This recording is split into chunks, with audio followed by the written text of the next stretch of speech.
Okay, so we're going to take a look at Evan's primary symptom, which is a decline push-up. In his decline push-up, he tends to get that axillary nerve symptom here. So we're going to look at his mechanics. So go ahead and Evan, show us the push-up. Okay, and you get your symptom right there. Yeah. Yeah, so you can come out of it.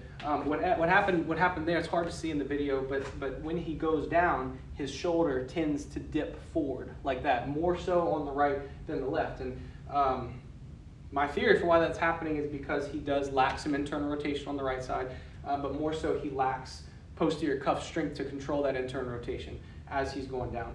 He also has a little bit of scapular weaning and a little more abduction on that side. So just in general, he has a harder time controlling this, and that could be coming from the fact that he did separate his shoulder when he was younger. So just some chronic shoulder weakness and maybe some instability going on there. So what we might do for Evan, maybe he really likes doing push-ups, maybe that's an important part of his workout.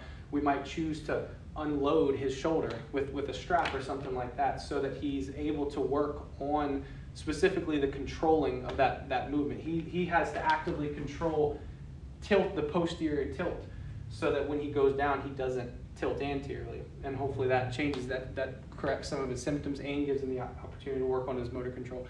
Obviously, in addition to that, he does need to strengthen his posterior cuff and work on his shoulder internal rotation mobility. But if we can allow Evan to do the workouts that he likes to do without having to quit it cold turkey altogether, and we can find a way to unload it appropriately so where he is still able to put some load through his shoulder, that'd be a very good thing. In addition, we don't want to altogether remove all load to the axillary nerve. Nerves need to be loaded just like everything else. We just need to find that appropriate load. So we're going to demonstrate that. So I'm just using kind of a Rogue style brand band. It's not actually a Rogue band, but just that style, like a heavy elastic band. Okay, go ahead and do the push-up. How's that feel? It's better. Okay, you get any symptom doing that? Not much. So all I'm doing is you can come down. Good.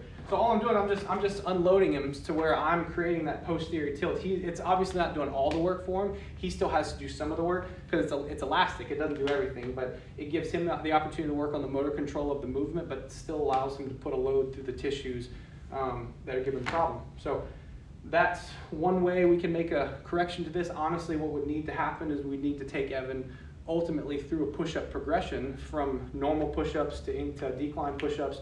Probably starting them on either the wall or leaning against the table just to work on the mechanics. But for now, this is just a way we can do a symptom modification procedure to relieve his pain while allowing him to participate in the exercises he likes to do. Thanks.